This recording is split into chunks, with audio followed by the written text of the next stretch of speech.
winds begin to come down or bands of heavy rain into the panhandle, and then again the threat of flooding rains in western Alabama and on into Mississippi. Probably the whole southern half of the state will be hit with torrential downpours, and looks like the path of Erin is going to be a very slow one. So we really get worried about flooding once these systems move inland. That becomes the next story, basically.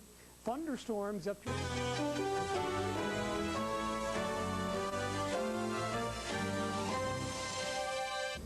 Good afternoon to you. Rich Johnson here with John Hope, our hurricane specialist here at the Weather Channel Forecast Center. John, we continue to follow Hurricane Erin. What have we seen since Erin made landfall this morning? Well, since it made landfall, Rich, it's continued to move toward the northwest. It's well northwest now of Pensacola. In fact, it's about due east of Mobile, Alabama. It's moving toward the northwest about 14 miles an hour. And looking at the information which we're getting, or we're looking at the radar pictures, the depiction of the satellite pictures, we think it's beginning to wind down some. The last advisory was still 80 miles an hour, but I'm sure that it will be less than that pretty soon.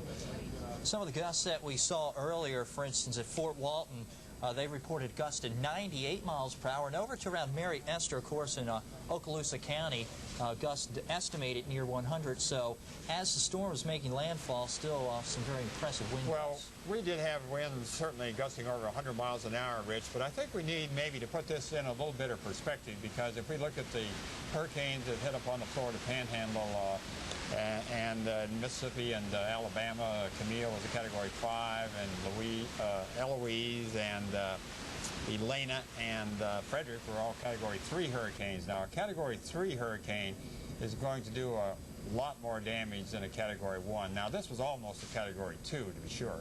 Sort of amazing, you know, we just saw some of the scenes shot by our own Randy Frostig, and even though it was a strong Category 1, some of the winds that we saw were quite impressive. Well, they were strong, and of course, Pensacola has had a charmed life for a good many years.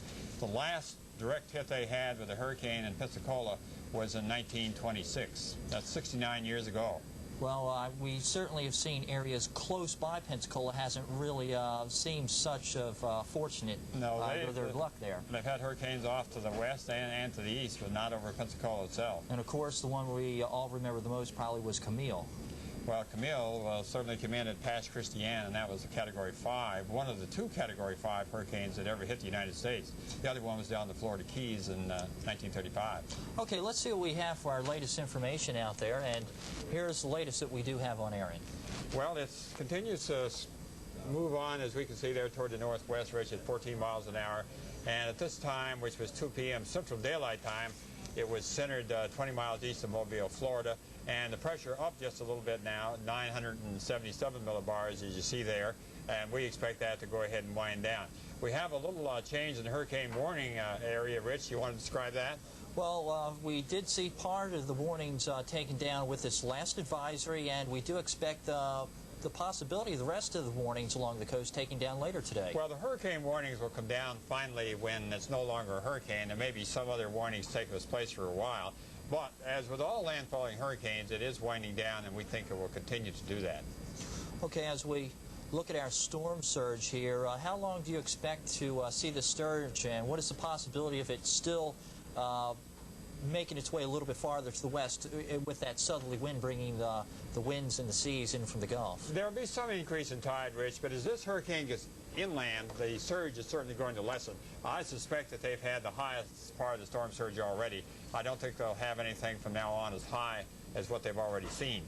Certainly our satellite photograph, that shows us exactly where that center of circulation is. This is our visible satellite imagery, and a little bit tough to see the exact center. Maybe I can help us out a little bit. That's centered right in here, essentially the northwest coast of, or I should say northwest Florida, heading into Baldwin County, Alabama. Should pass very close to Mobile, John.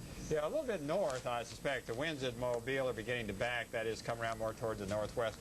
We had a report earlier this afternoon on the east side of Mobile Bay at Fairhope, Alabama, winds up to 83 miles an hour, gusts at 83 miles an hour there. And I would imagine, since they're not too far from Mobile Bay, the winds had a little resistance to land heading into their area. Fairhope is right on the bay, and it sets up on little bluffs there, so it has good exposure to the wind. Certainly our infrared satellite photograph, not quite as many reds, so that probably also is reconfirming our idea that we see weakening. That's exactly what we expect to see, and it's certainly underway. It doesn't look so symmetrical as it did when it was out over the water. What about rainfall that we see? Of course, this is our Doppler radar here, and how much rain are we expecting? Well, we can certainly see up to 4 to 8 inches. Under these bright bands that you see on that radar depiction, you can be sure that the rain is coming down in torrents. How much rain? Probably upwards of 4 to 6 inches. There is a possibility if it does stall any, there could be as much as 10 maybe. That's what we always have to worry about. Certainly 4 to 6 if it keeps on moving, and should it stall, then we would see more than that.